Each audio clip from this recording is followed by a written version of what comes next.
झारखंड की नई चंपई सोरेन सरकार ने सदन में बहुमत साबित कर दिया। 47 विधायकों के समर्थन से सरकार ने बहुमत सिद्ध कर दिया। लेकिन अब मुख्यमंत्री चंपई सोरेन की असली चुनौती शुरू होती है। 2 फरवरी को चंपई सोरेन ने मुख्यमंत्री पद की शपथ ली। सत्यानंद भोक्ता और आलमगीर आलम के रूप में 2 मंत्रियों ने भी शपथ ली।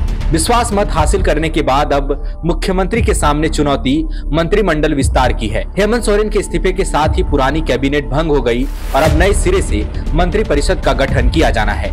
मंत्रिपरिषद के गठन से पहले अब कांग्रेस पार्टी के भीतर का अंतर्कलह खुलकर सामने आ गया है।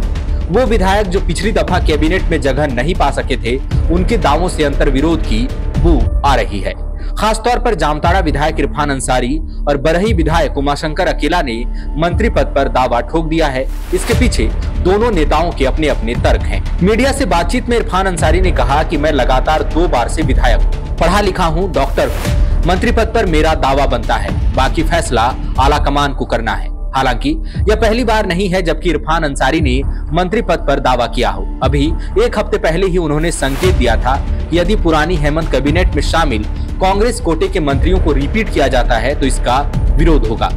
इरफान अंसारी ने कभी खुलकर तो नहीं कहा, लेकिन इशारों ही इशारों में संकेत दे चुके हैं कि उनकी लालसा स्वास्थ्य मंत्री बनने की है। इसके लिए वह बार बार अपने डॉक्टर होने का हवाला देते हैं। कांग्रेस के वरीय विधायक उमाशंकर अकेला ने भी मंत्री पद पर दावा ठोका है। मंगलवार को विधानसभा में मीडिया से मुखातिब उमाशंकर अकेला ने कहा कि मेरा राजनीतिक करियर 45 साल का है, 2 बार से विधायक हूं, पार्टी में सीनियर लीडर हूं। मैंने हमेशा गरीब, दलित और महिलाओं के अधिकारों की बात की है। जाहिर है कि अब समय आ गया है कि मुझे मंत्री पद से नवाजा जाए। गौरतलब है कि झारखंड में पहले भी कांग्रेस कोटे के मंत्रियों को बदले जाने की बात कही जाती रही है। पार्टी में विधायक ही नहीं, पूर्व प्रभारी अविनाश पांडे तक ने एक दफा कह दिया था कि मंत्री बदले जाएंगे। हालांकि बीतते वक्त के साथ बात आई गई हो गई। चर्चा है कि 2019 विधानसभा चुनाव के बाद जब सरकार गठन हो रहा था तो कांग्रेस कोटे से विधायकों को 2.5 साल के लिए मंत्री बनाए जाने की बात हुई थी, लेकिन 4 साल तक इसमें बदलाव नहीं हुआ। अब ये भी जान लीजिए कि पुरानी हेमंत कैबिनेट में कांग्रेस कोटे से कौन कौन लोग मंत्री थे और उनके पास कौन सा विभाग था। बन्ना गुप्ता के पास स्वास्थ्य, परिवार कल्याण और आपदा प्रबंधन विभाग था। रामेश्वर उरांव के पास वित्त मंत्रालय था। बादल पत्रलेख के पास कृषि, पशुपालन और सहकारिता विभाग था। वहीं आलमगीर आलम के पास ग्रामीण विकास और पंचायती राज विभाग था। इन मंत्रियों ने हेमंत सोरेन के इस्तीफे के समय तक 4 साल का कार्यकाल पूरा किया, लेकिन इस दौरान पार्टी के भीतर से ही कई बार इनके प्रदर्शन पर सवाल उठते रहे। आरोप लगता रहा कि मंत्री बनने के बाद इन्होंने संगठन के कामों में भी दिलचस्पी लेना बंद कर दिया था। अब कांग्रेस कोटे से ही मंत्रियों को बदले जाने की मांग जोर पकड़ रही है। जाहिर है कि कांग्रेस कोटे से मंत्री पद को लेकर जिस प्रकार के दावे खुलकर किए जा रहे हैं, इससे पार्टी के अंदर खाने अंतर्कलह बढ़ेगी। ये मुख्यमंत्री चंपई सोरेन के लिए भी चुनौतीपूर्ण होगा।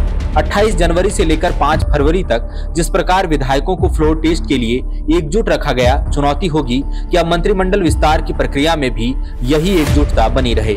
इधर झामुमो की बात की जाए तो यहाँ कुछ खास अंतर विरोध नहीं दिखता। अभी तक किसी भी विधायक ने मंत्री पद पर कोई ठोस दावा नहीं किया है। वही विधायक स्टीफन मरांडी ने कहा कि यह सब कुछ नेता यानी गुरुजी तय करेंगे। हालांकि इस बीच सोरेन परिवार से किसी को मंत्री पद दिए जाने पर मंथन किया जा सकता है। सोरेन परिवार से दुमका विधायक बसंत सोरेन और जामा विधायक सीता सोरेन के नाम की सर्वाधिक चर्चा है। 2 फरवरी को सीता सोरेन चंपई सोरेन के साथ राजभवन भी गई थी। देखना दिलचस्प होगा कि मुख्यमंत्री सोरेन परिवार के सदस्यों के अहम की तुष्टि कैसे करते हैं। सवाल कई हैं, आशंकाएं भी बहुत है, लेकिन जैसे जैसे मंत्रिमंडल विस्तार की प्रक्रिया आगे बढ़ेगी तभी चीजें खुलकर सामने आएंगी।